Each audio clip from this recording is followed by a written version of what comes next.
ตามเขามีโอกาสแล้วพากัน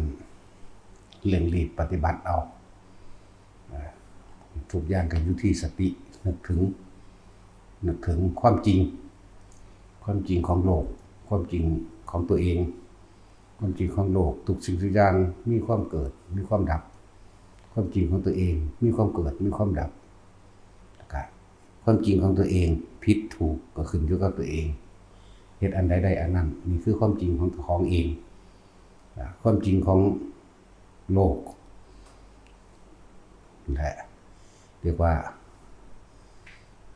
โลกิยสัจจะสัตว์โลกทั้งหลายเป็นไปตามกรรมที่ตัวเองได้ทำมาจึงเป็นแบบใดเกิดตามที่ตัวเองคิดตามที่ตัวเองกระทำโลกุตระสัจจะรู้การยกจิตออกจากราคะหมายถึงความยินดีพอใจและก็ในรูปรสกลิ่นเสียงการเห็นโทษในรูปรสกลิ่นเสียงเรียกว่าราคะเหมือนมีราคะมีความยินดีมีความพอใจมีความโลภมีความหลงอยู่ในรูปร่างลักษณะของบุคคลที่เขาพอใจโทสะก็ตามมาโมหะก็ตามมาเขาต้องเห็นโทษมันเมื่อเขาเห็นโทษมันเขาก็บังคับความคิดเขาตัวบังคับความคิดบ่ให้ไปปรุงแต่งเรื่องนั้นเรื่องนี้กับผู้นั้นกับผู้นี้เนี่ยบังคับมาใส่บังคับมาล้มสัตว์ทั้งหลายที่เกิดมาทั้งหมดหรือที่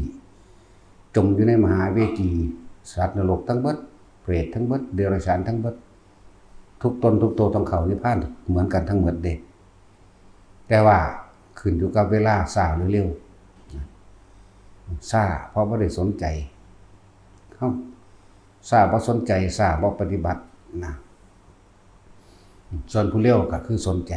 แล้วก็นำตัวเองเข้ามาเอาแนวทางเมื่อใดแนวทางเราตัวเองก็ต้องปฏิบัติเอาเองนั่นคือความจริงอย่างไรตัวเองต้องมาใครมาครวนมาพิจารณาหาความจริงตัวเองเป็นว่าแม้การเกิดก็เป็นทุกข์มันทุกข์แบบใดนอทุกข์เพราะว่าทำมาหากินเมื่อการในการทำมาหากินเขาก็ต้องแย่งชิงเขาก็ต้องอดทนต่างๆสารพัดบางที่อดบ่ได้ก็ลักมั่งปล้นมั่งกี้มั่งฆ่ามั่งเนาะสารพัดด้วยเหตุโดยความบ่อดนี่แหละเนินซ่าก็ต้องไปรับโทษรับกรรมเราเรื่องนรกรีบๆคือการกระทำผิดแล้วก็ไปติดคุกติดตารางนั่นแหละบางที่ก็ถูกปรับถูกไหมบ่เข้าคุกเข้าตารางบ่โดนประหารชีวิตก็ดีเห็นบ่ล่ะนรกรีบๆกับคุกนี่ถูกปรับไหมใช้โทษถูกยึดทรัพย์ได้ขายทรัพย์สมบัติที่มีอยู่ที่ไว้เลี้ยงชีพเพื่อไปไถ่โทษตัวเองสิแล้วมันหนีบ่พ้นเห็นบ่นรกสุกๆคือนรกหลังจากตายไปแล้วกระทำกรรมอันใดไว้ชินในอารมณ์อันใดมากที่สุดชินในความโกรธเกลียดคนนี้เพราะว่าผู้นั้นผู้นี้เฮ็ดให้กูบ่ได้นั่นบ่ได้นี่โมโหเขาสั่งเขาหาวิธีแก้แค้นกับเขาตายในระหว่างทำกลางที่มีอารมณ์ข้างด้วยกันกับไปนรกจังซี่แล้วนั่นแหละจังว่าให้พวกเขาเห็นโทษนี่แหละความเกิดเป็นทุกข์ความแก่ได้บัดนี้แก่นี่เคลื่อนที่ไปเรื่อยๆเด้เริ่มจากเกิดนี่ก็มีความแก่ไปในภายภาคหน้าเด้ความแก่ความเจ็บไข้ได้ป่วยเป็นทุกข์เฮาก็มาคิดเอาตัวบ่มีผู้ใดอยากเจ็บปวดบ่มีผู้ใดอยากป่วยบ่มีผู้ใดอยากแก่เด้เนาะจังซั่นแล้วมันเป็นทุกข์เพราะว่ามันบ่ยอมรับมันเป็นทุกข์เพราะว่าบ่พอใจแม่นบ่ล่ะมันบ่ยอมรับมันบ่พอใจจังซั่นแล้วความพัดพรากจากสิ่งที่รักเป็นทุกข์บางคนที่เฮาฮักบางคนก็ยังว่าเป็นลูกเป็นหลานเลี้ยงตัวเองบ่ทันได้พ่อแม่ตายจากก่อนเป็นทุกข์บ่ล่ะพ่อแม่ตายปะพ่อแม่ตายจากปู่ย่าตายายตายจากหรือบุคคลที่เฮาอาศัยอยู่นำพอได้อยู่กินข้าวกินน้ำบ่แม่นพ่อแม่ก็ดีพ่อแม่ตายจากก็ระดับนึงแล้วบุคคลที่รับไปเลี้ยงอุปการะตายจากอีกทุก2ทุก3ซ้อนกันเข้าไปอีกนี่แหละจังว่าผู้ใดเห็นทุกข์ผู้นั้นก็เห็นความจริงของชีวิตแล้วก็ต้องหาแนวทางเพื่อให้ตัวเองพ้นออกจากความคิดอันนี้ความเกิดอันนี้ความหลงอันนี้ความยึดอันนี้ ยึดร่างกายยึดอัตตายึดตัวตนเห็นโทษหลายๆอย่างเห็นโทษของการมาเกิดแล้วมีร่างกายมีแต่โทษการมาเกิดแล้วมีต้องทำมาหากินบางที่ก็แย่งชิงบางที่ก็กล้าหาญไปในทางที่ผิดบางที่ก็กลัวแม่นบ่ล่ะบางที่ก็ได้อดได้ทนได้เพียรได้พยายามเพราะทุกอย่างอดทนเพื่ออย่างนั้นเพื่อตัวเองมั่งเพื่อครอบครัวมั่งเพื่อผู้นั้นเพื่อผู้นี้สารพัดนี่เอิ้นว่าให้เฮามองเห็นโทษต่างๆของการเกิดพัดพรากจากสิ่งที่รักเป็นทุกข์ความชราเป็นทุกข์ด้วยบัดนี้มันบ่ตายตอนหนุ่มแต่ว่ามาเริ่มแม่นบ่มีผู้ใดฆ่าก็ตายเป็นโรคก็ตายบ่เป็นโรคก็ตายได้บัดนี้มันชรามันงอมมันเบิดอายุของมันเองด้วยร่างกายมันบ่ได้เป็นของเฮาแหมบังคับบ่ให้มันป่วยบังคับบ่ให้มันแก่ชราบ่ได้เด้มันต้องยอมรับบัดสุดท้ายก่อนที่สิตายนี่มันเป็นทุกข์คักเนาะจากบ่ก่อนที่สิตายคิดสุดท้ายคือความคิดสุดท้ายมันเป็นทุกข์คักย้านเจ้าของตายจากลูกจากหลานจากผัวจากเมียย้านเจ้าของตายจากให้จากหน้าตายจากกิจการต่างๆห่างด้านตายจากรถคันนั้นตายจากเงินล้านเงินแสนตายจากทองคำมีอยู่หันอยู่นี่ตายจากหลายๆอย่างที่เป็นรับปากได้คุยอันนั้นอันนี้บ่ทันสำเร็จเนาะนี่แล้วบัดนี้ความเคยชินในการสร้างกิจการหาเงินหาทองแลนทองเสาะไปรับปากมันนี่ไว้หรือว่าบางหันมื้อบ่ทันเซ็นสัญญามื้อนี้บ่ทันได้ลงโตจังซั่นจังซี่ความห่วงความกังวลตัวนี้ล่ะอดบ่ได้ดอกตายคือเก่าล่ะตายในความห่วงตายในความกังวลในต่างๆลงอบายเบิดนั่นแหละบางพวกสัตว์นรกบางพวกเปรตบางพวกเดรัจฉานที่ว่าสิมาทำบุญกันจริงๆเฮ้ยมันยากคือหยังเดียวมันบ่ธรรมดาเด้ บุญอันเกิดจากการให้ทานส่วนมากทานบ่เป็นบุญทานเป็นความกังวลท่านเป็นความร้อนท่านเป็นความอยากได้ท่านแหละของแล้วบอกแปลตามภาษาเพิ่นแปลออกมาพวกประเภทว่าให้ทานแล้วนี่หวังผลในทานมีจิตผูกพันในทานผูกพันในผลแห่งทานมุ่งการทั้งสมในความอยากได้นั่นอยากเป็นนั่นอยากเป็นนี่ท่านตัวนี้บ่ได้เป็นบุญท่านเป็นความกังวลท่านเป็นความร้อนท่านเป็นบาปท่านบ่ละตัณหาแต่ท่านให้มันเป็นบุญจริงๆก็ไม่หวังผลในทานไม่มีจิตบ่คิดในความบ่คิดในเรื่องผลของท่านบ่ได้สังสมบาท่านนี่ให้เป็นปัจจัยว่าให้ได้เกิดเป็นเทวดาบ่ให้ได้เป็นเศรษฐีบ่ให้สอบได้สอบติดบ่ให้ถูกหวยให้พ้นทุกข์พ้นยากถูกลอตเตอรี่อยากให้ผู้ขาเจ็บให้ผู้ขาป่วยเด้อบ่เนี่ยพวกนี้เขาบ่มีความมุ่งความหวังในความอยากได้สิ่งเหล่านี้เขาบ่สั่งสมสิ่งเหล่านี้ท่านนี่จึงเกิดเป็นบุญได้แม้นเพียงบาทเดียวก็ตามจักว่าล่ะหรือท่านสิ่งใดก็ตามเป็นบุญทั้งนั้นบุญคือความสงบปราศจากความคิดนึกและความอยากได้อยากดีอยากมีอยากเป็นใดๆทั้งสิ้นในสรรพสิ่งทั้งปวงในโลกทั้งหมดมันบ่อยากได้มันเห็นโทษจักว่าคนที่ท่านบ่มีจิตหวังผลในทานบ่มีความผูกพันในผลของทานบ่สังสมความอยากได้หยังคนทั้งหลายเหล่านี้ต้องมีการฟังธรรมเทศนาอยู่เรื่อยๆเห็นบ่ล่ะคนพวกนี้ได้ฟังพระสูตรต่าง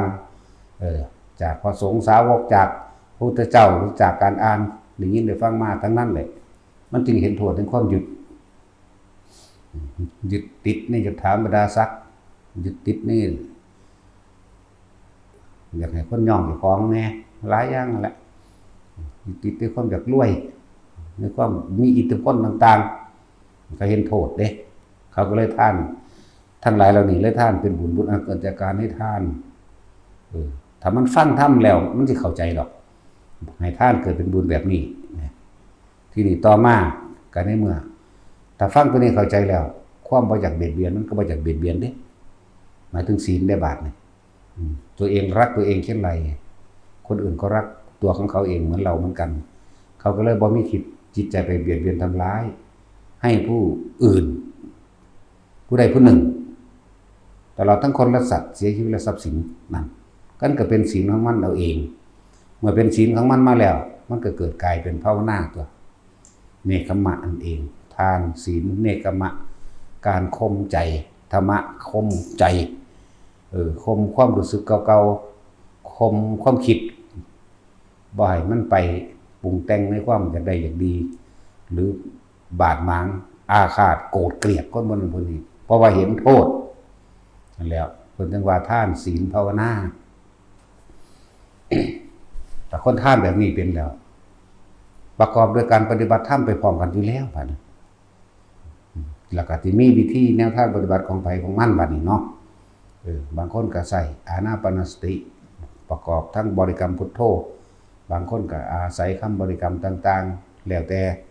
ฐานะอันควรแล้วแต่เหตุการณ์ก็ว่าไปนี่จะลืมว่าหม่องสิพ้นทุกข์มีหม่องเดียวนึงเด้คือบ่เกิด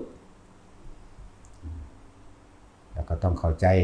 พวกเฮานี่เป็นผู้นำตนเองเด้อใจเป็นใหญ่ใจเป็นประธานก็คือว่าเฮาต้องเป็นผู้นำตนเองทุกคนสามารถเลือกได้เด้หากว่าแม่นเลือกแบบกิเลสโลกเด้เลือกนี่เลือกที่สิไปเกิดเลือกสิบ่เกิดแต่ว่าต้องอาศัยการกระทำเด้บ่แม่นคิดเอาเด้ก็อาศัยการคิดพิจารณาซะก่อนเลือกสิบ่เกิดก็ได้เลือกสิไปเกิดเป็นหยังก็ไปเฮ็ดเอาตัวทุกอย่างเพิ่นสอนไว้เบิดล่ะอยากเป็นพระอรหันต์เพิ่นก็สอนหลักสูตรพระอรหันต์ไว้ล่ะเฝ้าพยายามสังเกตความคิดเจ้าของเองพร้อมกับลมหายใจแน่หลักสูตรมันก็ได้หรือผู้ใดอยากเป็นไปเรื่อยๆอยากเป็นอยากเป็นพระพุทธเจ้าก็บำเพ็ญเพียรควบเป็นพระพุทธเจ้าเพิ่นก็สอนไว้แล้วนี่อยากเป็นพระปัจเจกก็บำเพ็ญเพียรสร้างสิ่งที่ทำให้เกิดกลายเป็นพระพุทธเจ้าได้สร้างสิ่งที่ทำให้เป็นพระปัจเจกสร้างสิ่งที่ทำให้เกิดเป็นสาวกซ้ายขวาคือพระโมคคัลลาภาษาลิบุตรหรืออสิติมหาสาวกทั้งหลายตลอดทั้งสาวกโดยทั่วไปสร้างเอาตัวบ่แม่นขอเอาบ่แม่นเลือกแบบบ่แม่นว่ามีของกองอยู่กูเอาอันนี้ดอกบ่แม่นแบบนี้เด้นั่นแหละทุกคนต้องเป็นผู้นำตนเองทุกคนมีความสามารถเสมอกันอยู่ที่ว่าจะของเองนั่นน่ะสิมั่นใจตนเองบ่เท่านั้นแหละนั่นแหละยินดีความสามารถของตนไผก็เลยเพิ่นก็คนเฮาก็คนตัวเพิ่นต้องปฏิบัติลำบากยากกว่าเฮาตัวเนาะแม่นบ่ล่ะข้าเจ้าทั้งยากกว่าเฮาเด้อทั้งอึดทั้งอดอยากเสื้อผ้าหน้าแพร่นี่ก็หายากแท้ๆเด้สิได้บวชแต่ละเทื่อตั้งรออยู่4ปีก็มี10กว่าปีก็มีเสื้อสิได้ผ้าบ่แม่นผ้าสำเร็จรูปมาคือเฮาเดี๋ยวนี้เด้เสื้อสิได้ฝ่ามือนี่มาหยิบติดกันไว้ได้คาศอกหยิบติดกันไว้ผ้าห่อศพครึ่งนึงเอามาหยิบติดกันไว้เสื้อว่าสิยอมเป็นผ้าไตรได้มันธรรมดาเด้พวกเฮานี่มันสมบูรณ์แล้วเด้นี่เรียกว่าสำเร็จเลยเด้นี่จากบ่ในเรื่องของบุญนี่ก็ดีสำเร็จโดยบุญจริตเพราะว่ามันทานมาหลายมันก็เลยมามีความสำเร็จแบบนี้เอาไปมาฮอดเลือกใส่มันธรรมดาบ่พระเนรเฮานี่เนาะเฮ้ยผ้าเนื้อนี่บ่ดีโอ้ยเอาผ้านี่ดอกเว้ยนั่นว่าซั่นเอามัสลินโอ้บ่เอาซันฟอไลโอ้เอาผ้าฝ้ายเลือกทิ่มเด้มันธรรมดาเด้จังซั่นแหล้วแต่เขาเจ้ากว่าสิบวชได้เพราะว่าแม่นของง่ายสิเก็บผ้าได้แต่ละอันแต่ละอย่างสารพัดผ้าที่เขาเจ้าหยิบใส่กันบ่เป็นงามๆแบบนี้เด้อบ่แม่นตอนเดียวกันแบบนี้อย่าว่าบ่แม่นเนื้อเดียวกันแบบนี้จักหยาบจักหยังแน่ล่ะจักผ้าฝ่ายจักผ้ามึนๆจักหยังแน่เขาจะมาหยิบลุงตุ่มยามใส่กันสว่าสิเฮ็ดเป็นผ้าไตรจีวรหยังได้นี่แหละจังว่าพวกเฮานั่นถ้าสิพูดถึงความสมบูรณ์มูลพร้อมในสถานที่แห่งนี้สมบูรณ์เบิดทุกอย่างบ่มีหยังขาดแคลนกันแล้วกันเนาะอันนี้ก็พาเน้นพวกบวชก็มาแล้วเด้พวกเจ้าตั้งใจปฏิบัติเอาโลดแม่นบ่ผ้าก็บ่อึดอาหารก็บ่อึดเจ็บไข้ได้ป่วยก็มีรถพาไปไปแต่หม่องมันดีๆบ่ให้รอพร้อมเนาะลัดไปหาคลินิกบ้างไปหาเอกชนบ้างพุ่นน่ะตะกี้เขาเจ้าโอ้ย เป็นไข้มาลาเรียตายน้ำปลาน้ำดงเนาะสิย่างออกมาบ่ทันพี่70 80กิโลอยู่ในป่าในเขาแม่อันนี้แล่นปึ้งชั่วโมงเดียวฮอดแล้วมีคนติดต่อบอกคุณนั่งท่าเอายิ่งกว่าพระราชาอีกแม่นบ่ซั่นนั่งท่าเขานี่แหละสะดวกแล้วเด้อให้มันคุ้มกับต่างๆที่เขาจะเอามาให้การสนับสนุนข้าวสารอาหารแห้งและอาหารเปียกอาหารน้ำอาหารเหลว มีเบิดกาแฟน้ำส้มน้ำซาเป๊ปซี่โค้กและสไปร์ ตะกี้หากินยากยังเด้ตะกี้นมมะลิเนาะป๋องละบาทอุ้ยเสือสิได้กินธรรมดาบ่แต่สินสิขึ้นราคาเท่าใดตัวบุก็สิพอปันกันละมั้งบาท2 บาทเนาะนมกามะลิแม่นมกามะลินมกาหมีนึงกินไหมกระป๋องเดียวนี่เบิดบัด ต้มน้ำกาบักใหญ่คนตุงเลงใส่กัน ส่วนว่าสิได้กินอยู่ธรรมดาบ่จางโจกโอยโลอยู่ปานนั้นก็ว่าแซ่บเพิ่นว่าเด้อันนี้กาแฟกูก็สแต็กแมงมื้อละ10พุ่นก็ยังได้ ตะกี้บ่ได้มีเด้กาแฟมีนมก่อนจังมาค่อยมีโอวัลตินเนาะนั่นซั่นแล้วสะดวกแล้วเฮ็ดเอาละกิเลสของไผของมันเลยผู้บวชเข้ามาแล้วเฮาบ่ได้บังคับให้ทำการทำงานใดๆทั้งสิ้นบวชเข้ามาแล้วกิจในพุทธศาสนากิจในการบรรพชาของเฮาเอง2อย่างเท่านั้นคันธาธุระศึกษาเราเรียนคำสอนของพระพุทธเจ้าอ่านหนังสือพระไตรปิฎกอ่านพระวินัยวิปัสสนาธุระทำความรู้แจ้งเห็นจริงตามความเป็นจริงในทุกข์ในสมุทัยในนิโรธแล้วก็ในมรรคหนทางอันดับทุกข์ของเองเฮ็ดให้แจ้งซึ่งพระนิพพาน2อย่างส่วนการงานอื่นๆโอ้ยปะไปจำนั่นแหละนั่นแหละขอวัดอื่นๆกันนิดๆหน่อยๆนึงดอกอันส่วนรวมมีกวาดตาดปัดตาดถูศาลาดูตั้งอาสนะจังซี่เฮาบ่ได้ให้ไปตั้งน้ำสั่น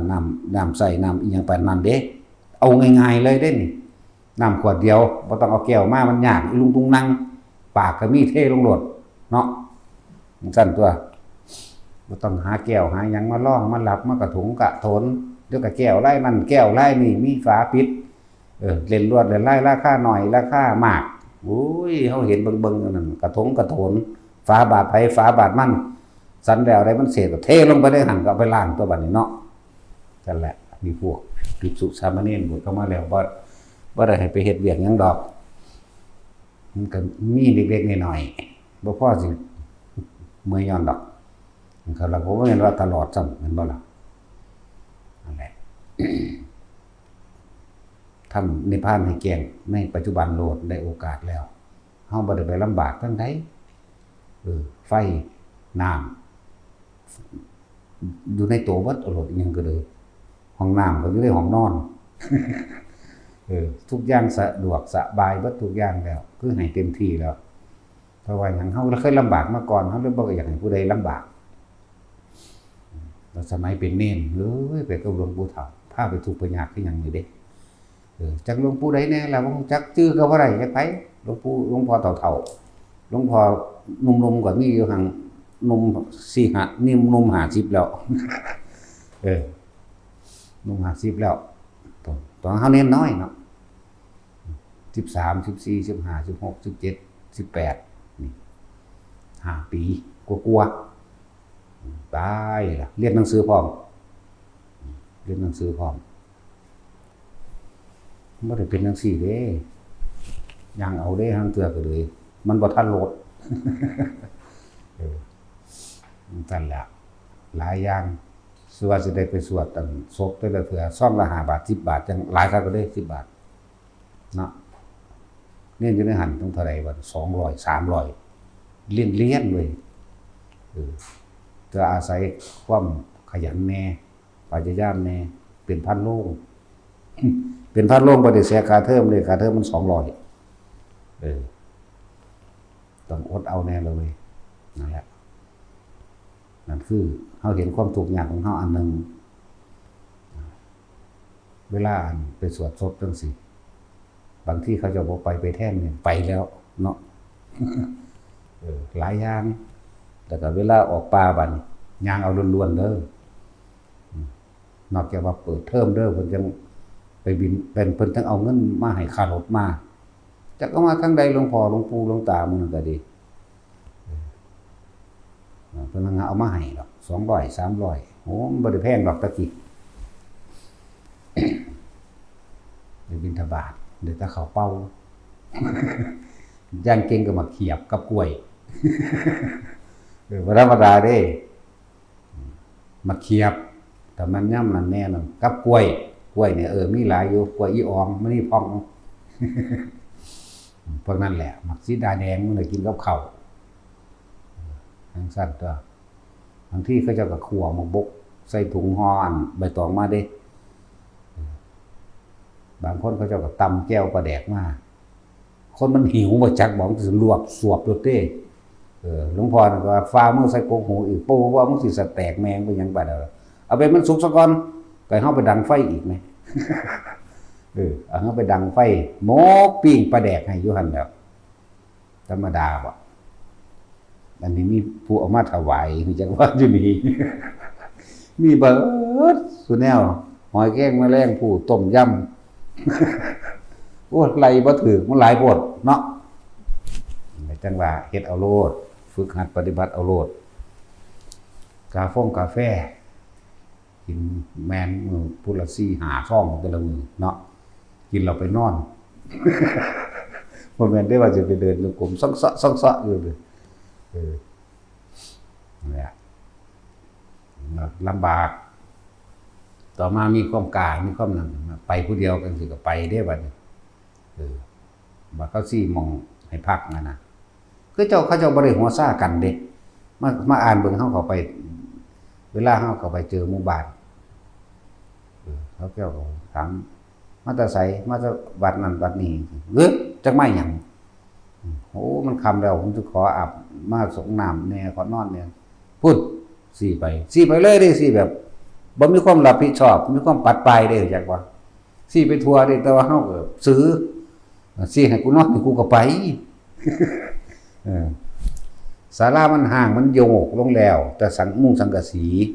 แป้นนี่ยังบ่มะเร็งเคียงคางหมดแล้วถ้ากูสินอนก็นอนแม่มึงนี่เนาะที่ดินนี่นะวะนั่นแหละก็จังซั่นไปแต่ละหม่องนั่นแหละบ่ได้สบายแบบนี้เด้อหมู่ภิกษุสามเณรเฮาไปผู้เดียวไปสองกับถือคือกันไปกับหมู่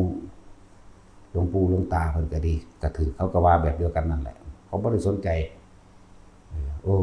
ฮาก็เข้าใจความลำบากหลายอย่างบางหม่องก็ฮอดบ่มีผู้ใส่บาตรห่วยบ่ใส่ก็เก็บเพิ่นก็ออกจั่วเก็บเอายอดผักกฐินนี่ล่ะเฮาว่าซั่น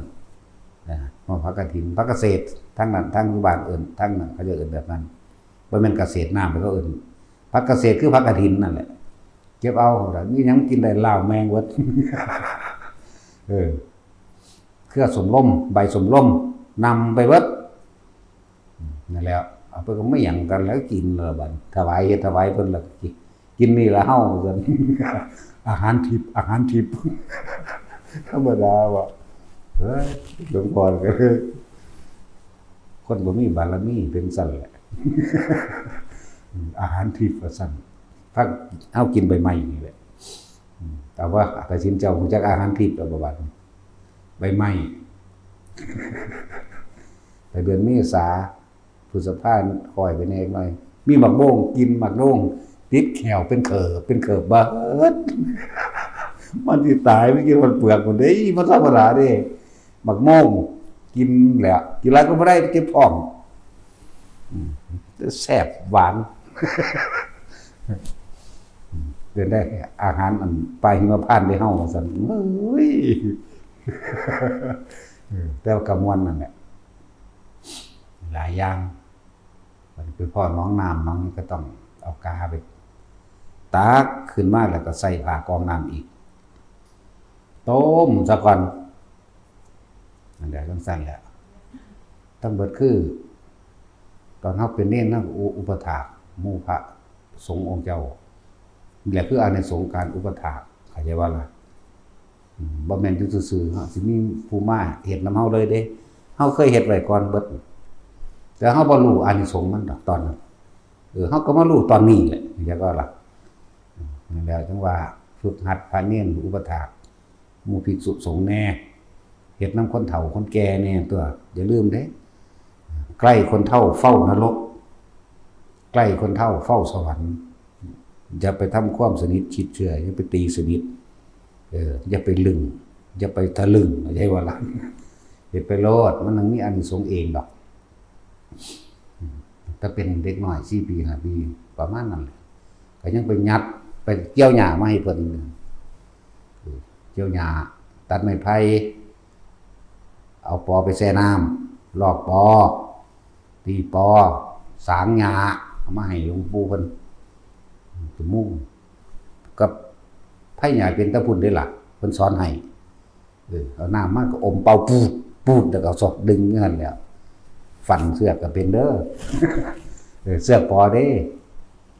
ถ้าชิ้นหักก็เกิดจักปุ๊บหลอกว่าก็เหม็นดอกหาเน่ามันสั่นแล้วไม่ลำปอตีลอกออกแล้วมันแห้งคักๆนะครับเอาไว้ถ้าจุดได้ล่ะจะเป็นมัดซ้ำแขนนี่แหละจุดเป็นทางมันบ่มีเทียนเด้มันธรรมดาเด้นั่นแหละหลายอย่างอยู่เฮ็ดน้ำโบราณเฮาก็เฮ็ดมาแตะพุ่นแหละ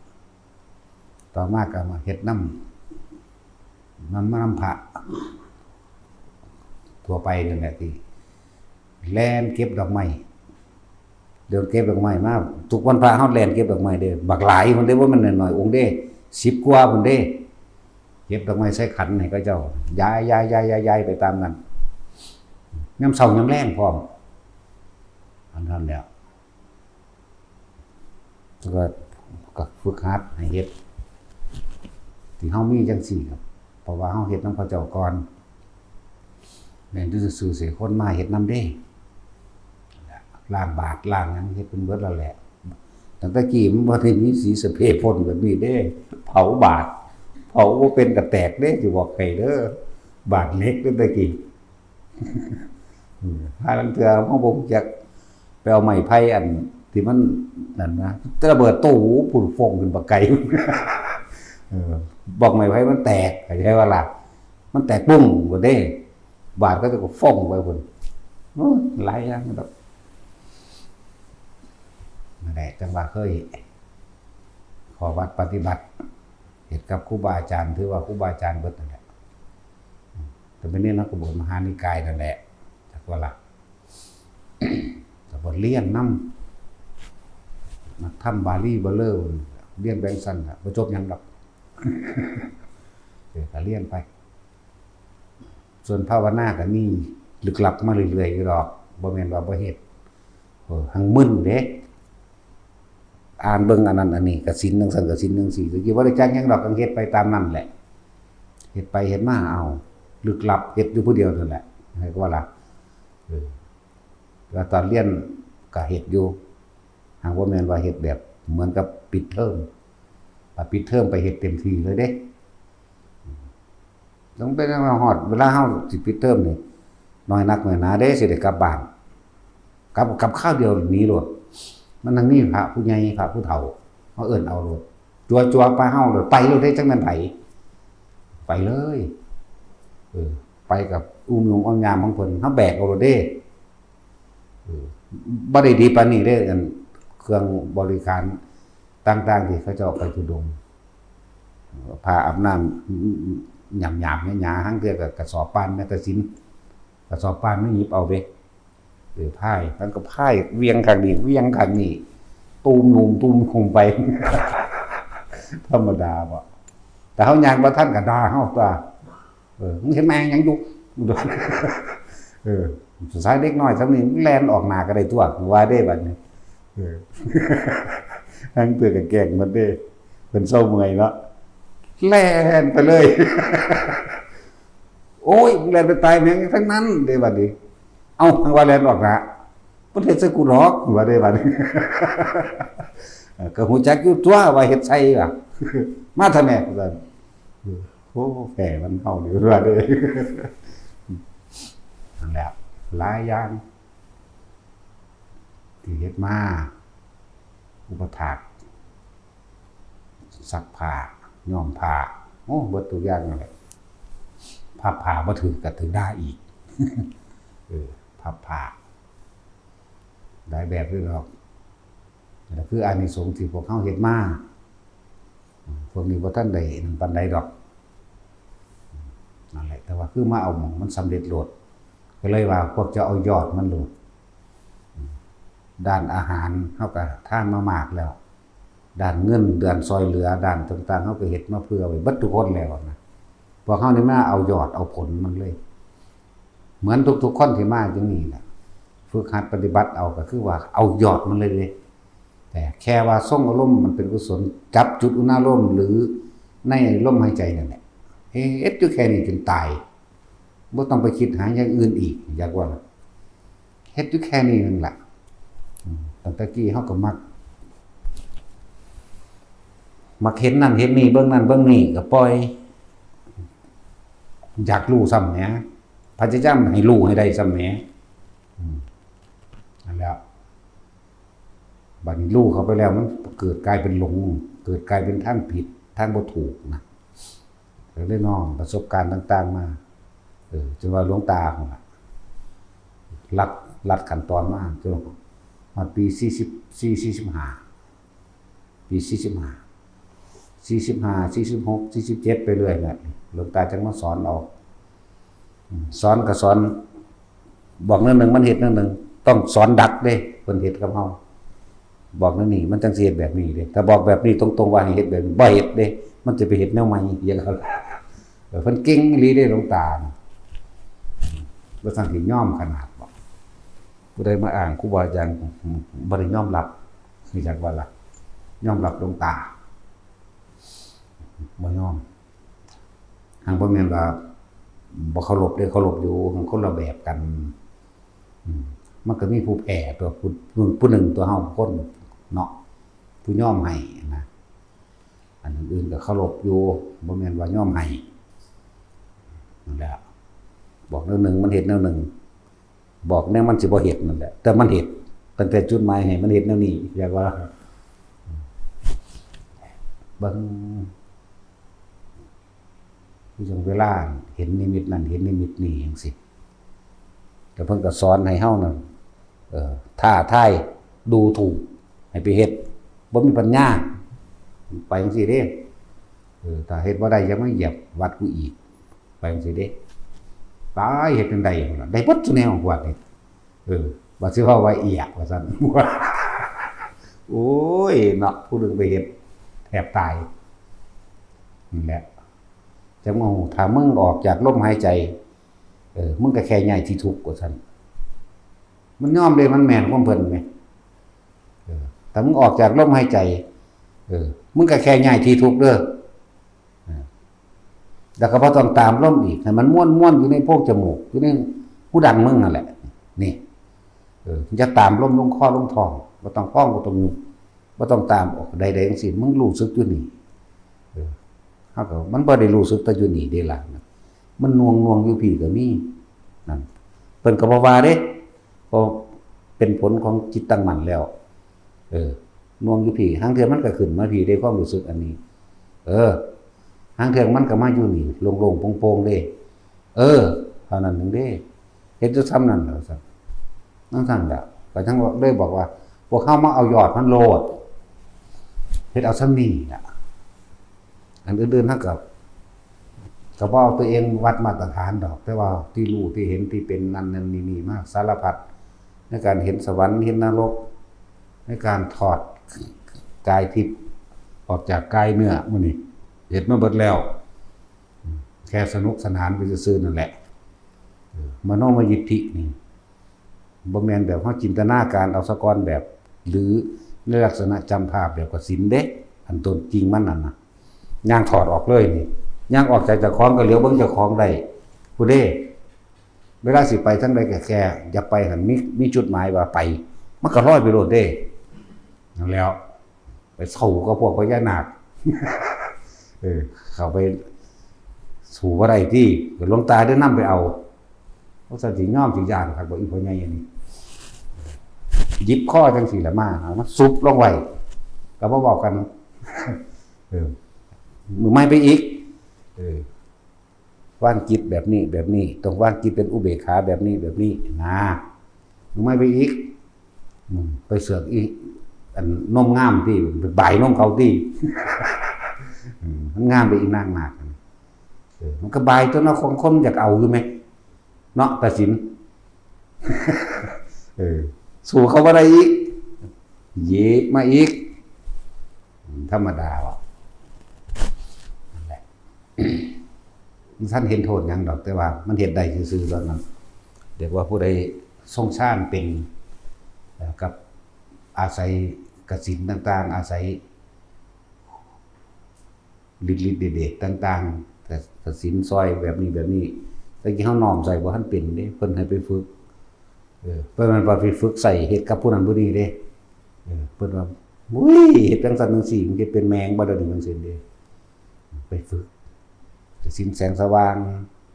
ใส่อำนาจจิตไหนว่าจิตมันตั้งมั่นแล้วแค่นึกมันสิเป็นแบบนี้แต่ว่าเพิ่นบ่ได้บอกแนวใส่เด้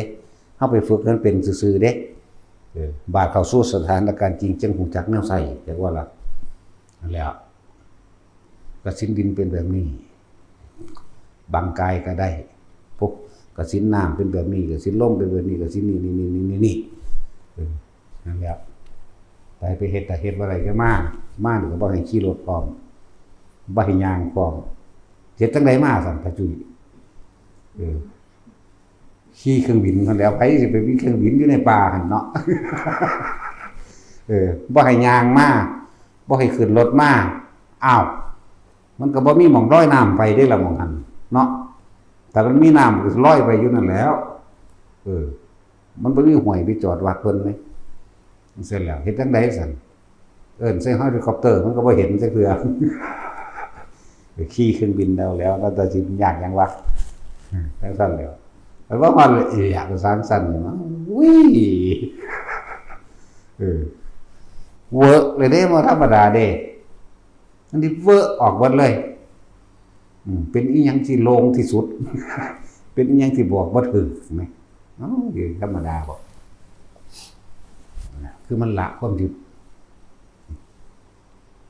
เป็นสั่นละมันละนี่มันบ่ได้บ่แม่นเฮาตั้งเจตนาหรือตั้งใจสิละมันจักมันบอกบ่ถึงสิเรียงลำดับมันก็เรียงบ่ถึงมันเป็นชุลมุนซะไปมันบอกบ่ถึงอีหยังกันแน่ล่ะก็สิคิดจังซั่นมันบ่คิดเลยมันถิ่มความคิดออกเลยมันสิบ่สงสัยหยังอีกเลยนั่นแหละหลายอย่างก็ดอกส่วนผู้ใดภาวนาไปเห็นสภาวะหรือปรากฏการณ์ต่างๆที่มันเกิดขึ้นสิเทียบอย่างนึงให้ฟังเฮาขึ้นต้นไม้เดี๋ยวก็มีงาน้อยงาใหญ่งานั้นงานี้มีปรมากรากไม้นำงาจุดยอดของเฮาคือเฮาถึงยอดมันพวกติดขัดจักว่าพวกติดขัดพวกสงสัยนั่นนี่นั่นน่ะเหมือนกับว่าเฮาขึ้นไปในงานนึงมีงานแยกไว้มันยังนอนนี่แล้วไปข้างอยู่งานนั่นแหละเพราะว่าจะไปพิสูจน์จะไปว่าสงสัยว่ามันหยังก็เลยไต่ไปกับงานนี่เลยข้างค่าอยู่หมู่หั่นทิ่มบ่เป็นเด้จักว่านี่แต่ว่าทีมชุดนี้ได้แล้วไปอีกไปฝึกงานที่2ไปอีก9 1 2 9ขึ้นไปอีกจักหน่อยก็ไปข้างอยู่นี่ก็ยังบอกแล้วแต่ละคนภาวนาเห็นหยังรู้หยังก็สร้างสภาวะปรากฏกันหยังก็สร้างอย่านำเขามาคิดนะยอดของมันคือความสงบนิ่งโดยบ่มีความคิดหยังทั้งที่หูนั่นเห็นนี่ได้ยินเสียงก็สร้างได้กลิ่นก็สร้างหรือมันสิแสดงภาพนิมิตแบบใดก็สร้างปรากฏเกิดขึ้นอย่านำมาคิดมั้ยนิ่งโดยการทำความรู้สึกตัวนั่นแหละจังว่าให้จะไปเอาอันนั้นอันนี้ไม่คิดสงสัยนั่นสงสัยนี่มันก็คาอยู่ในหั่นแหละเกิดชาติใดไปภาวนาไปสงสัยอยู่หม้องเก่าคาอยู่หม้องเก่านั่นแหละจักว่าล่ะมันก็บ่ฮอดยอดจักเทื่อล่ะปีนกกไม้น่ะคือเฮาขึ้นกกไม้นั่นแหละมันก็ต้องมีงานนั่นงานนี้เป็นธรรมดาเนาะ เฮาปีนขึ้นไปถ้าเฮาบ่ได้สนใจเลยมันก็ปีนขึ้นไปจึกยุบตรงยอดมันเลยบัดนี้ก็เฮาก็เห็นสิ่งต่างๆเคลื่อนไหวคือเฮาขึ้นอยู่ที่สูงจังปลายไม้น่ะมีงัวแล่นมามีควายแล่นมามีคนย่างมามีคนเลี้ยงงัวเลี้ยงควายมีนั่นมีนี่เฮาก็เหลียวเบิ่งซื่อๆได้ยินซื่ออันนี้บ่ทันถึงไหนซ้ำบ่ทันถึงยอดซ้ำไปข้างไปฆ่าความสงสัยไปฆ่าอยู่น้ำงามใหม่เนี่ยเห็นบ่ล่ะจังซั่นล่ะอันนี้มันหยังวะอันนั้นมันหยังวะนั่นแหละความสงสัยคนอื่นถ้าภาษาดั้งเดิมนิวรณ์แปลว่ากังวลเรื่องนั้นกังวลเรื่องนี้ผิดถูกไล่ดีอีหยังกันแน่อย่าไปฮู้จักสื่อมันอยากไปสรุปผลมันทีมมีเบิดจังว่าอยู่มันบ่มีอีหยังเลยแต่ธรรมชาติร่างกายเฮาบ่ได้อยากถิ่มเฮาบ่อยากแก่มันก็ยังแก่ไปเรื่อยชราไปเรื่อยแม่นบ่เฮาบ่อยากหิวมันก็ยังหิวเฮาบ่อยากร้อนบ่อยากหนาวมันก็ยังร้อนยังหนาวไปของโดยธรรมชาติของมันเฮาบ่อยากตายเด้ล่ะบาดนี้เนาะมันก็ยังเดินทางไปสู่ความแก่ชราและตายแน่ขึ้นต้นไม้เฮาก็ขึ้นไปโลดฮอดยอดปึ๊กพุ่นขึ้นไปนั่งโคโมอยู่ปลายมันพุ่นปลายมันคือความสงบจักว่าล่ะสงบคือบ่นำสิ่งนั้นสิ่งนี้เข้ามาคิดทั้งที่มีเสียงอึกทึกคือโคมทั้งที่มีนั่นมีนี่เห็นนั่นเห็นนี่ได้กินนั่นได้กินนี่ปรากฏการณ์นั่นน่ะต่างๆที่มันเกิดขึ้นภาพภายในจังซี่จะว่ามื่นตาแน่ทำสมาธิน่ะบ่แม่นหลับตาดอกบัดหลับก็หลับเฮ็ดเอาบัดนอนก็ได้บัดมื่นก็มื่นไปนั่นแหละสลับกันไปสลับกันมาตัวเดี๋ยวไปนำสิ่งที่สงสัยเอามาคิดไหมมันเข้าใจง่ายๆนึงเด้อันคำว่าปีนต้นไม้ขึ้นไปนั่งขาอยู่ยอดโลดแต่ว่าต้องไปสนใจสิ่งรอบข้างที่มันเกิดขึ้นเห็นบ่เฮากำลังปีนไปบางที่มีเหลือบบินมาจับแข้งจับขางงแงงเฮานี่บ่ต้องไปสนใจปีนขึ้นไปโลดเดี๋ยวมันก็บินบ่ถึงเองหรือมีงาใหม่งานั่นงานี่เป็นคือว่ามีกิ่งกามีบางหรือมีกระแตกระรอกข้างอยู่น้ำงาใหม่นั่นก็สิไปจับมันเห็นหยังก็สิไปอยากฮู้มันว่าหยังมันเป็นหยังเป็นมาจังใดแบบใดปีนขึ้นไปอยู่บ่ฮอดยอดมันทำความสงบนิ่งอยู่จังซั่นแหละเดี๋ยวก็มันสิเห็นทุกสิ่งทุกอย่างเคลื่อนไหวเองหรอกอันนี้มันบ่สงบนิ่งมันเคลื่อนไหวไปตามสิ่งที่เห็นเข้าใจบ่นี่ปีนไปนำเห็นนั่นไปนี่เลยฆ่าได้กอดกกไม้อยู่หั่นก็เลยพูดไปสงสัยก็มันหยังว่าคือเป็นแนวนั้นน่ะพูดลืมยอดลืมกระดึบขึ้นไปเรื่อยบ่ล่ะมันเลยลั่น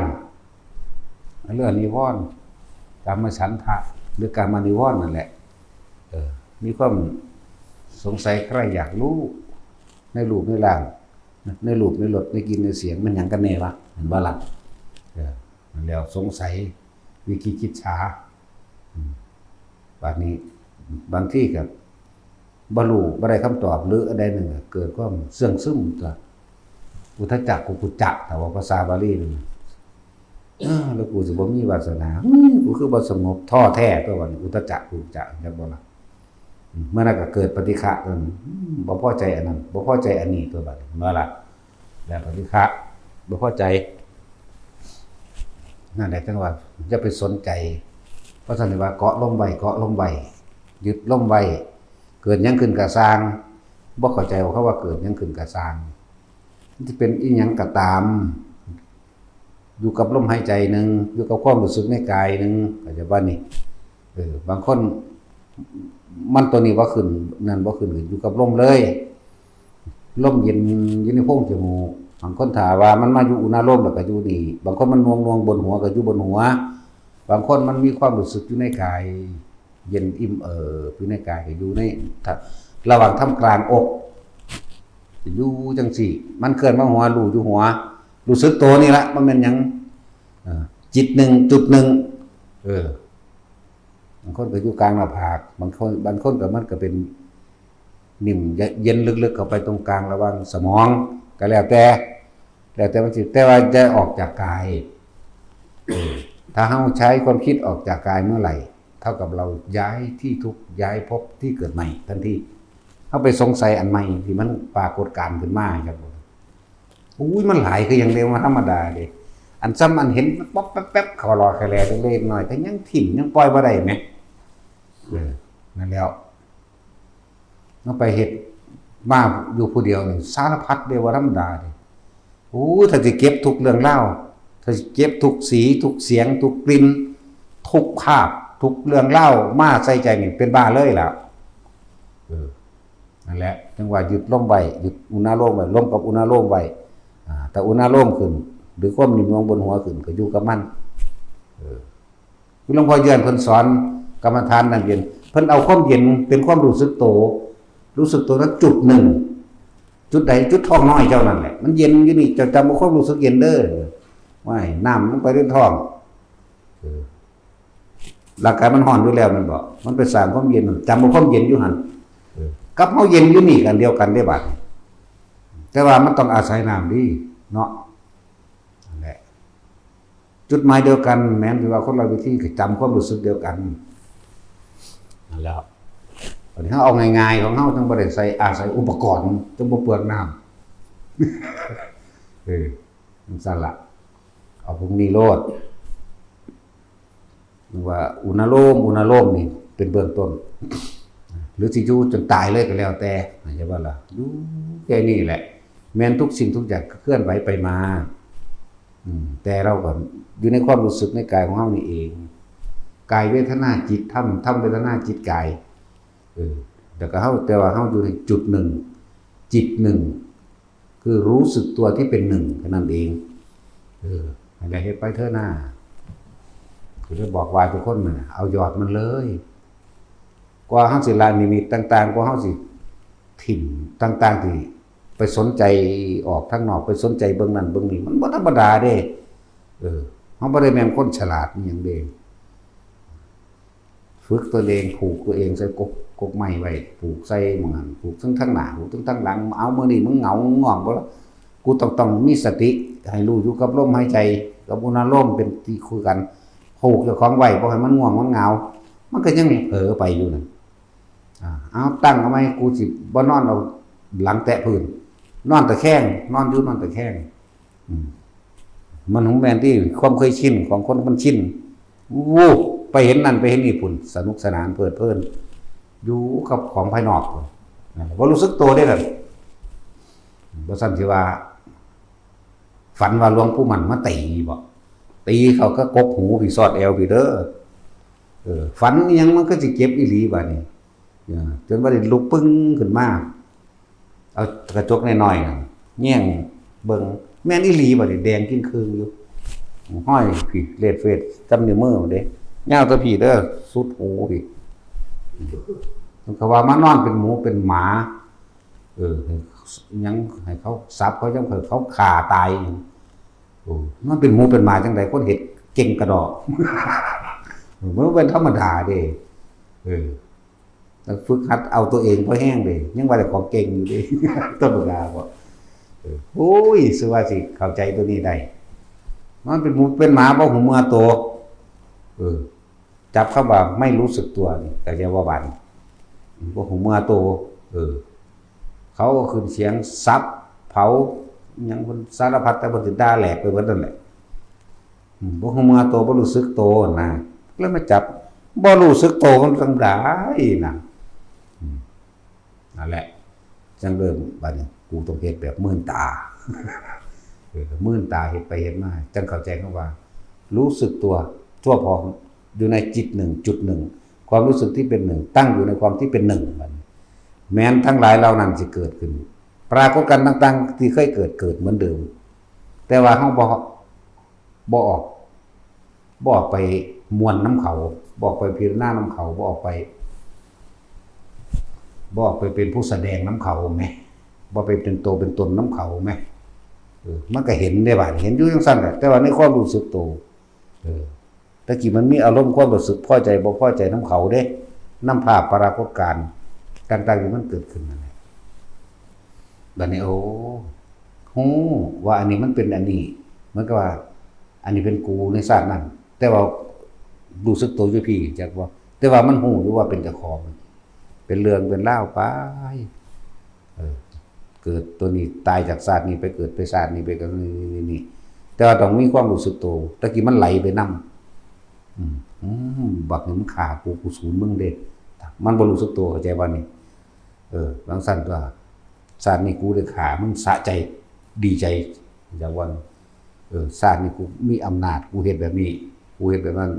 ต่อไปมึงมีอำนาจมึงเฮ็ดกูแบบนี้กูเฮ็ดมึงขึ้นแบบนี้ไปมีอารมณ์ความรู้สึกอยู่ภายนอกปึ๊ดเข้าใจบ่ล่ะบัดนี้มันมาอยู่รู้สึกอยู่นี่แล้วมันก็เบิ่งซื่อๆเหมือนเบิ่งหนังจบเป็นเรื่องๆไปนะแต่ว่าเร็วเด้ในมื้อนึงในชั่วโมงนึงหลายคักเป็นภพชาติแต่ว่ามันก็แปลกมันเป็นมันคืออย่างตั้งแต่เกิดจนตายเกิดจนตายเกิดจนตายทุกอันมันก็เร็วนะก็บอกว่าถือแบบแต่ของไผของมันอันนี้แต่ว่ามันรู้ได้นะจังซั่นแหละแต่ว่านี่มันรู้สึกตัวประกอบการเด้มันบ่ไหลไปตามอารมณ์มันบ่ไปเกิดนำอารมณ์เฮาบ่เกิดนำเพราะว่าเฮาบ่คิดตามสิ่งนั้นเฮาฮู้เกิดดับพบนั้นพบนี้ชาตินั้นชาตินี้เกิดดับแล้วก็เรื่องเล่าต่างๆที่เกี่ยวข้องกับเฮาคนผู้นั้นคนผู้นี้ฮู้จักเบิดล่ะบัดแต่ว่าบ่ไหลไปตามบ่ไหลคือบ่คิดนำบ่ไปกักไว้บ่ไปค้างไว้เปรียบคือว่าเฮาขึ้นต้นไม้นี่เฮาก็ปีนขึ้นไปนั่งอยู่ยอดในขณะที่ก่อนสิถึงยอดก็มีทุกอย่างแหละแม่นบ่ว่ายุงกัดแน่หินกัดแน่เห็นชีกระปอมกิ้งกาหรือขี้เกียมแมงงอดแต่เฮาก็บ่ได้สนใจมันเฮาปีนขึ้นไปเลยนะนั่นแหละเลยบอกว่าพวกนี้เห็นอีหยังก็เห็นซื่อๆบ่ได้ดอกเจ้ายังมาพิสูจน์ได้จับมาเบิ่งเป็นโตให้เฮาเบิ่งแม่เนาะสัตว์บ่ลงบ่ล้านเด้เฮาตะกี้แต่มันสิโผล่มาได้มันก็เห็นอยู่ในตาอยู่แม่มันเป็นคือไดโนเสาร์บินได้นะปากยาวๆปากเป็นปากศพนกจังซี่เฮ้ยสิว่าได้แหละคืออีเกียมีศพนี่ล่ะศพยาวๆนี่แหมบ่แม่นศพนกเด้เป็นยาวๆสิเปรียบเทียบใส่ศพหยังแล้วมันแข็งๆไปเลยจังซี่มันก็เห็นอยู่นำแถวหมู่นี้แหละมันถ้าไปไกลหรอกเอาเว้าเรื่องตามแถวหมู่นี้ก็บ่แห้งแล้วแต่ก็บ่ได้สนใจว่ามันคือหยังเป็นหยังคือหยังเป็นหยังก็สร้างเว้าให้ฟังบ่แม่นยึดเข้าใจบ่ล่ะนั่นแล้วทุกคนอยู่กับความรู้สึกตัวไว้มากที่สุดรู้สึกตัวโดยนุ่งนวงอยู่กลางหน้าผากรู้สึกตัวโดยนิ่มนวลอยู่บนหัวรู้สึกตัวโดยบางทีมันก็เข้าสมองบางทีมันก็ว่าทำการอกก็อยู่จังซี่แม้นอีหยังสิผ่านพาคำว่าแทรกซ้อนถือว่าเฮาน่วงบนหัวนี่หรือหน้าผากเด้อบางทีเนื้อกระตุกตึกๆยึกๆก็รู้ซื่อๆจะไปจอกับอันนั้นตึกๆตักๆมันช็อตมันนั่นมีเบิดนั่นแหละมือสะบัดปึ๋งออกไปจังซี่เฮานั่งอยู่เฮาอีหยังก็แล้วกันเถอะสินั่งสินอนสิเดินจงกรมก็เป็นเบิดยืนเดินนั่งนอนเป็นได้เบิดตัวเฮาตะกี้เวลาเฮาเดินจงกรมมันสิจับมือจังซี่บ่ล่ะขึ้นมาประมาณมันฟงออกซื่อๆนี่ก็มีเด้ก็เอาขึ้นมาไว้ก็เดินทางเสาะก็คือเก่านั่นแหละบางทีมันกระตุกจังซี่กระตุกทางบ่ได้คิดว่าเป็นน้ำหยังคือหยังบางทีเย็นว่าเปล่าคือเอามือใหญ่ๆมาจับไหล่เฮาจับไหล่เย็นว่าก็รู้เย็นพี่เฮาอยู่พี่เข้าใจบ่นี่เดินจงกรมก็บ่แม่นว่าเฮาเดินตามก้าวขาเด้ตั้งแต่เฮาฝึกหัดใหม่ๆเฮาก้าวขวาพูดก้าวซ้ายโทเด้นั่นแหละมันไปพูดน่ะมันบ่รู้สึกตัวนี่ว่าก็วิธีไผมันเด้อเอานวงอยู่พี่เอ้ยบัดย่างไปย่างมาบางทีถือกระชากอีกเด้กระชากเฮายึกไปเลยเด้ก็บ่ไปอวยเบิ่งเป็นหยังไปคือเก่านั่นแหละหลายอย่างมันบ่แม่นเทื่อเดียวเด้อันเว้ามานี่มันเท่าใดหลายเทื่ออยู่บางทีก็เป็นคนหลอกหนังไหมหลอกหนังคนหลอกหนังบ่มีหนังจักเม็ดเลยนี่แหละมีแต่เลือดกับเนื้อตาโมโลอยู่ห้ากับปั่นฟงตาออกใหญ่ๆเด้เพราะว่าโอ้ออกว่าอยู่มันนั่งคุบเข่าซะให้พึบบัดนึงบ้าเคยยินเขาเจ้าว่าอุทิศบุญกุศลอิมินาบุญญกเมนะอุปาชายาโกนุตาราอาจาริยุปการาจามาตาปิตาไปแล้ววันเพราะท่าน3 วินาทีนั่น เป็นคือจังโซ่ไฟคล้องไปข้อมันดึงปุ๊บลุบลงดินจังซี่สั่นแล้วตะกี้ยังออกนอกเลยเขาเรียกว่าออกนอกคือยังไปใส่ใจภาพนั้นสิ่งที่เห็นนั่นอยู่ตัวเป็นตัวเจ้าของก็สิเอิ้นออกนอกเด้ตัวเจ้าของเองเฮาเดินไปนี่คุณมันไปยืนละทางเฮาเจ้าของนี้ละต้องยืนเบิ่งตี้หามึงนี่มันก็คอยเปื่อยลงข้อหัวกะโหลกหักลงกระดูกคอยหักลงก็ม้วนออกมันบ่แม่นเฮาเก่งเฮาละเอียดเด้เฮาไปติดกับดักเรียกว่านี่เฮาไปสนใจอันนั้นไปสนใจภาพนั้นเรียกว่าล่ะ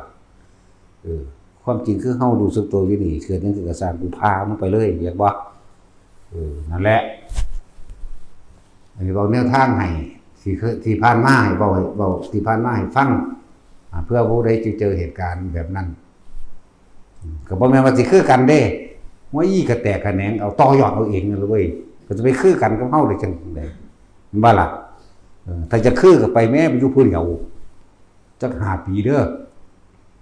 5 ปีคนนิสัยแล้วจังออกกว่านี้จังว่าล่ะแล้วอยู่ผู้เดียวเลย5 ปีบ่สนไผนี่แหละพ่อแน่เจอแน่นอนโอ้ยเวลามันวังเวงความเงียบความวังเวงภายในหัวใจมันบ่ธรรมดามันวังเวงโอ้ยจักสิวางได้แล้วมันวังเวงเงียบจนบ่มีเสียงหยังมันธรรมดาว่าทั้งอยู่ทำกลางต้นไม้ภูเขานั่นแหละมันเป็นวังเวงโวกเวกโวเวจักว่าล่ะมันธรรมดาเด้อและความรู้สึกต่างๆอันนี้เว้าให้ทุกคนไปต่อยอดเอาเองเด้ออันพวกรับฝันอย่ามาเว้าเด้ฝันว่าจังซั่นฝันว่าจังซี่คืออะไรเนี่ยโอ้ยอย่ามาเว้าเอามือตามึงกึ่งเห็นอยู่นี่โนดนะเนาะมือตามึงกึ่งเห็นกันอยู่นี่เด้เขาจะติดตอบให้อันฝันจังซั่นหมายความว่าอย่างไรซั่นโอ้ยไปหาพวกทำนายฝัน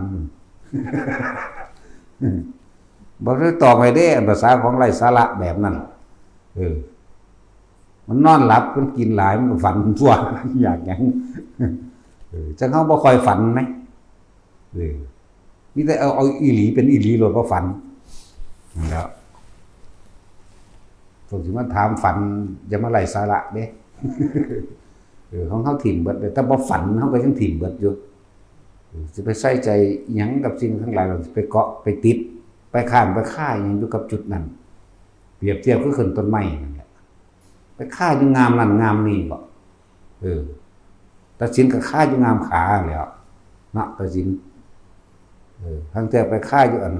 ตอตะปูดนั่นซั่นแล้วเปรียบเทียบคือเฮาขึ้นกกไม้แบบมันก็มีตอตะปูดแบบนั้นไปฆ่าหยังอยู่กับตอตะปูดบางทีขึ้นไปฮอดงามนั่นไปนั่งอยู่งามนั่นงามหยังเดี๋ยวเบิ่งนั่นเดี๋ยวเบิ่งนี่คือไปนั่งมาคิดเนาะมันเป็นหยังกูสิแก้จังได๋จักบ่ล่ะก็ยังว่าบ่ให้แก้ที่สุดของธรรมมันบ่มีเหตุบ่มีผลเด้มันเป็นของที่นอกเหตุนะผลจะนำเข้าเหตุเข้ามาเพื่อสิไปหาผลมั้ยหยุดเหตุคือบ่คิดเด้เมื่อบ่คิดแล้วผลมันสิเอาหยังมาเกิดผลคืออารมณ์น่ะบ่คิดแล้วก็บ่มีอารมณ์บ่ไปติดบ่ไปข้างบ่ไปฆ่าตัวนั่นล่ะสงบนิ่งแล้วก็เฝ้าดูสิ่งทั้งหลายทั้งปวงที่มันผ่านมาแล้วมันก็ผ่านไปเกิดดับผ่านมาผ่านไป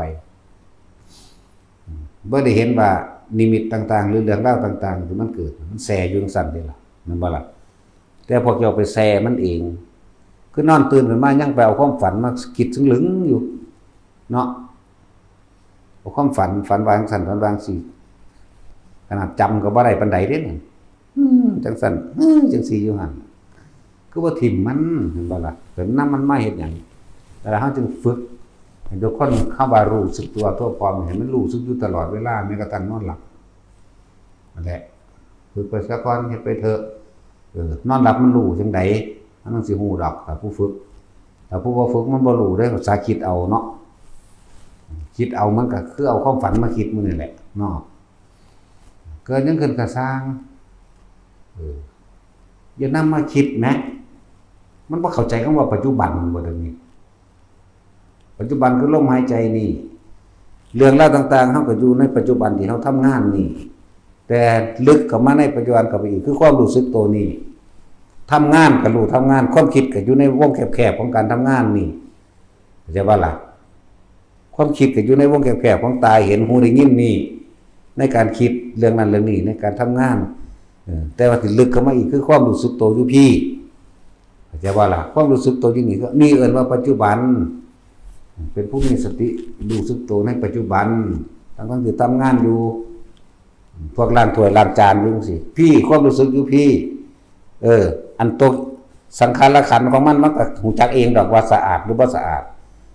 เวทนาขันธ์สัญญาขันธ์สังขารขันธ์และวิญญาณขันธ์มันหูจักอยู่ดอกร้อนเย็นได้หนาวนั่นแต่ตัวจิตเฮาบ่ให้มันออกไปปรุงนำตัวความรู้สึกตัวพี่เอาไว้พี่หน้าผากนี่หัวนี่นะหูจักโคตรเย็นสัญญามันก็บอกหูจักบ่ล่ะเพิ่นเอิ้นเวทนาขันธ์สัญญาขันธ์สังขารขันธ์วิญญาณขันธ์มันหูอยู่แล้วแต่จะบ่ต้องเข้ามาในตัวพี่มันมีแต่ขันธ์เอาความรู้สึกตัวพี่มาเป็นตัวเป็นตัวสังเกตมาเป็นตัวสติรู้สึกตัวน่วงอยู่พี่คิดก็คิดอยู่แต่ว่าเฮาบ่ได้ไปทุ่มเทเอาความรู้สึกต่างๆไปกับสิ่งที่คิดไปกับสิ่งที่เห็นตาหูจมูกลิ้นกายรูปรสกลิ่นเสียงบ่ได้ไปความรู้สึกตัวแล้วมีอยู่แล้วเอาตัวนี้เป็นตัวรับประกันตัวเองว่ารู้สึกตัวรู้สึกตัวทั่วพร้อมให้มันมีอยู่เอาจุดรู้จุดเดียวจุดรู้สึกตัวหน้าผากมั่งบางทีมันก็ขึ้นมาหัวก็รู้อยู่ในนี่บางทีมันซึมลงกลางสมองก็รู้อยู่ในนี่บางทีมันว่าผลระวังทำการอกก็รู้อยู่นี่รู้สึกตัวอยู่นี่ให้ก็ดีนี่เอิ้นว่าปัจจุบันมั่งเอิ้นว่าสติมั่งเอิ้นว่ารู้สึกตัวมั่งอันนั้นบ่ได้รู้สึกตัวได้ไปหาคำตอบคำถามมันจะทางใด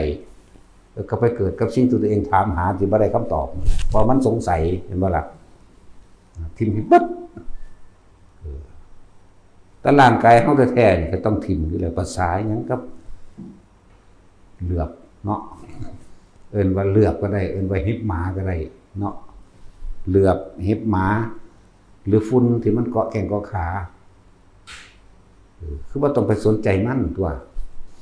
อะไรทั้งว่าพวกอันทั้งสิบอกว่าพวกเจ้าเอายอดมันก็แห้งดิยอดมันลมหายใจกับอุณาโลมนี่หรืออุณาโลมหรือนี่บาดสุดบาดทั้งฝึกชินคักๆแล้วบาดสิตายจริงๆแล้วมันขังแรงมหาลมเองดอกอีหยังก็ดี จึงบอกทุกคนว่าเกิดยังขึ้นกระซ้างให้คิดถึงลมหายใจให้กลับมาลมหายใจแม่พวกเจ้าเกิดมีชีวิตอยู่ได้พวกเจ้าก็อยู่กับลมหายใจตัวเนาะพวกเจ้าสิตายพวกเจ้าก็เบิดลมหายใจได้จังตายมึงนี่นึงเด้ก่อนหมู่เลยจักว่าเกิดก็มาอาศัยลมหายใจเด้ตายก็เบิดลมหายใจนี่นึงเด้นั่นบ่ซั่นอะไรจังว่าทุกคนอยู่กับลมหายใจโดดมันจังบ่คิดถึงสิ่งอื่นอีกลมมันเป็นความว่างลมบ่มีรูปร่างตัวตนบ่เป็นสัตว์บ่เป็นบุคคลจิตไม่มีที่ตั้งหมายถึงว่าบ่คิดถึงบุคคลสัตว์สิ่งของเพราะว่าเฮาฝึกจนตัวเองจนชินแล้วชินอยู่กับความรู้สึกตัวแล้วเฮาบ่ไปคิดนึกปรุงแต่งกับคนนั้นผู้นี้บางสิตายมันก็แล่นเข้ามาลมมันก็แล่นขึ้นนี่เองดอกแหละมันก็นิ่งไปเลยเองดอกจิตบ่มีที่ตั้งดังต่ำกับอนาคามีนั่นเด้ล่ะแปลว่าผู้ไม่กลับมาเกิดในโลกนี้อีกเป็นผู้บ่มีความปรารถนาในกรรมอีกนะแต่สิวางได้แหละเป็นไม่ได้สักคนเกิดยังเกิดกระสร้างกลับมาล่มพวกเจ้าจะคิดอยากบอกพุทธเจ้าห้องตรัสรู้ก็อาศัยลมหายใจเป็นเครื่องตั้งอยู่เป็นเครื่องอยู่ก็บ่แม่นว่าตะลมได้สิบอกให้สิไปจดรายละเอียดทั้งเบิดมันก็บ่แม่นมาตรฐานของไผของมันก็บ่ว่าได้เลยลมหายใจอีกมีปีติที่เกิดขึ้นต่างๆนานาเองบ่ได้แต่เฮาใส่เทคนิคเฮาสังเกตเบิ่งพระพุทธรูปคือมีอุณาโลมตามกลางระหว่างคิ้วเนาะเฮาเลยความรู้สึกไว้ตามกลางระหว่างคิ้วนั่นแหละเลยอุณาโลมอะไรก็เลยเอาไว้นี่ในเบื้องต้น และของเพิ่นก็เริ่มต้นตั้งแต่อันพญามารพุ่นเด้อล่ะเห็นบ่ล่ะพญามารทั้งหลายพญาเท่าพญาถ้าสิเว้าเรื่องปริศนาธรรมปรนิมมิตสวัตติมารพวกนี้เกิดขึ้นจากการเนรมิตเขาจะว่านี่เนรมิตของผู้อื่นใดเว้าตามศัพท์ภาษาและการแปลวาลีต่างๆความสุขก็เกิดขึ้นจากมีผู้อื่นเนรมิตให้ได้เตยต้องไปเอาสิ่งนั้นมาให้เราอาหารนั้นอิ่มทิพย์เขาจะว่าล่ะหรือเสพการแบบนั้นแบบนี้หรือสิ่งนี้มีเป็นผู้อื่นก็อาศัยผู้อื่นนั่นจะสิฮู้ไปหยังดอกนั่นจังซี่เนาะนิมมารตีนี่นิมิตเอาเองกับอันนั้นก็เหมือนกับนิมิตเอาเองสูงขึ้นไปอีกได้รักมาเธอต้องนำสิ่งนั้นมาให้เราสิเขาก็เนรมิตให้เรียกว่าปรนิมมิตวาสวัตติบัดนี้เฮาเว้าเป็นปริศนาธรรมเด้อเหมือนกับนิมิตต่างๆที่มันฝังอยู่ในจิตของเพิ่นเองมันปรุงขึ้นเป็นพญามารมาเพราะทุกคนอันดับแรกย่านตายพญามารปรนิมิตวาสติขี้สร้างมาถือหอกดาบเราแล้วฝืนไฟพญามารได้เสนามารทั้งหลายประมาณบ่ได้มาถกมาเถียงกันเข้ามาถกเถียงกันเพิ่นสิเถียงกับเพิ่นเองนี่เว้าเป็นบ่ได้เว้าตามภาพวาดแต่ว่าแสดงความเห็นส่วนตัวต่างหากมึงสิมานั่งบำเพ็ญเพียรอีหยังอยู่นี่ลูกเมียมึงอยู่บ้านพุ่นเด้นี่เถียงกับของเอาเองเลยจะว่านี่เรื่องว่าปรนิมตัวเองเนรมิตขึ้นมาเองได้นั่นเนรมิตตัวนี้นะไปอยู่ในบ้านในเมืองของเจ้าของเองบ่ได้อึดคนมาเอาใจอยู่สุขสบายดีแล้วผู้ใดก็เฮ็ดหยังให้ได้นี่ปรนิมแล้วนี่นิมมาแล้วปรนิมเสื่อมกันแบบนั่นแหละมันสิมาหยังอยู่นี่เรียกว่าถกเถียงกันในตัวเองจิตเถียงกันมีคนสองคนนั่นแหละต่อมาก็แม่นไปอยู่หั่นสุขสบายเพียงใดก็สั่งมึงก็ต้องตายบ่ล่ะเรื่องว่าปรนิมมิตวาติมารเลยว่าเขามาฆ่ามึงก็ตายบ่ฆ่ามึงก็ตายจักว่านี่อันนี้เป็นปริศนาธรรมเด้อแบบว่ามันเป็นนิมิตขึ้นมาเองคือความคิดของเพิ่นเองก็เกิดเนรมิตขึ้นมาเข้าใจบ่ล่ะนี่เลยเป็นมาร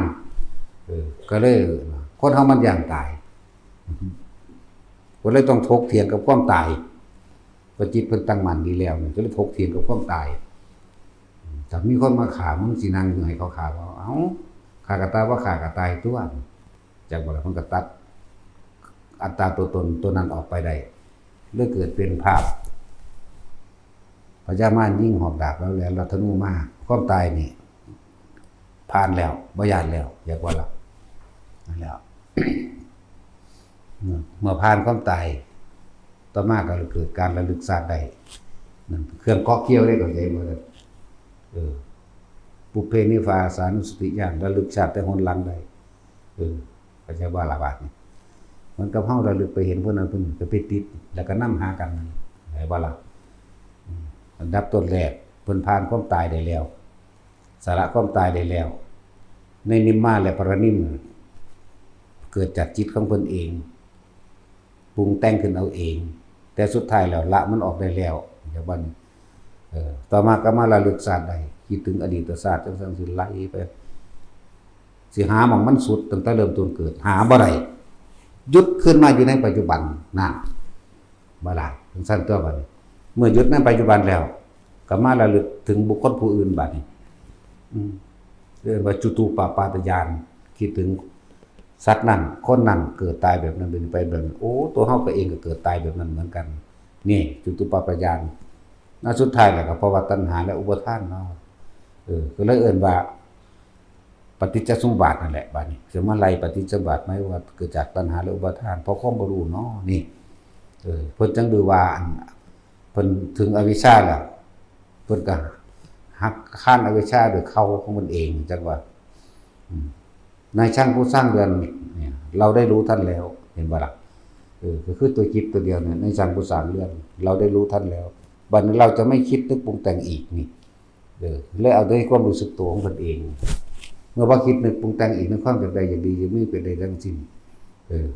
ก็ขึ้นชื่อว่าสิ้นอาสวะก็เป็นอรหันต์ตัวบัดตามที่เป็นอรหันต์แล้วต่อมาก็ไล่เข้าไปสู่อนาวรญาณไล่เข้าไปสู่สัพพัญญุตญาณไล่ไปจนรู้ว่าจุติสัตว์ทั้งหลายเหล่านี้ตายจากนี้แล้วสิไปเกิดไสรู้บังเกิดรู้บังตายรู้บังสิ้นรู้ว่าสิสมควรโปรดได้บ่ได้สามารถคุยฮู้เทวดานี่เกิดมาจากไสแต่จังคุยบ่ได้จนคุยได้จนว่าฮู้ที่สุดของเขาก็ได้โอ้ผู้นี้สิบรรลุแบบนี้พุ่นล่ะจนรู้อักขระภาษาต่างๆฮู้จักรู้ไล่ไปจนถึงกำเนิดโลกพุ่นล่ะอันใดเพิ่นบ่รู้บ่มีเลื่อนว่าตัสรู้ซึ่งพระสัพพัญญูล่ะเมื่อเข้าสู่สัพพัญญูล่ะเอิ้นว่าปัจฉิมยามมัชฌิมยามหยังเพิ่นนั่นแหละจนว่าถึงอันก่อนที่สิแจ้งก็ตัสรู้สัพพัญญุตญาณรู้สิ้นทุกอย่างไล่เรื่องของสัพพธาตุต่างๆสัพพธาตุทั้ง18ต่างๆอินทรีย์22ธาตุ18อีหยังก็ไล่ไปนั่นแหละเริ่มว่าตัสรู้ซึ่งสัพพัญญูว่าไปนะเพราะว่าเพิ่นบ่ได้สนใจเครื่องก่อเกี่ยวก็อย่าว่าล่ะคือพวกเฮานี่ถ้าฝันซื่อๆมาถามเฮ็ดหยังบ่สร้างสรรค์เนาะตาเฮาเห็นทนโทอยู่เฮายังบ่สนใจอย่าว่าไม่สนใจนำเข้ามาคิดว่าเขาคือใครจะไปไหนอะไรยังไงอย่าว่านี่ดีหรือร้ายบุญหรือบาปไม่สนใจอยู่นี่จากว่าอยู่ในความรู้สึกตัวนี้กลางหน้าผากมั่งหัวมั่งทำกลางอกมั่งฝึกไปสักก่อนฝึกไปฝึกมามันบ่ฝึกหรอกเพราะว่ามันเป็นเองเขาจะว่าล่ะเอาสมทาน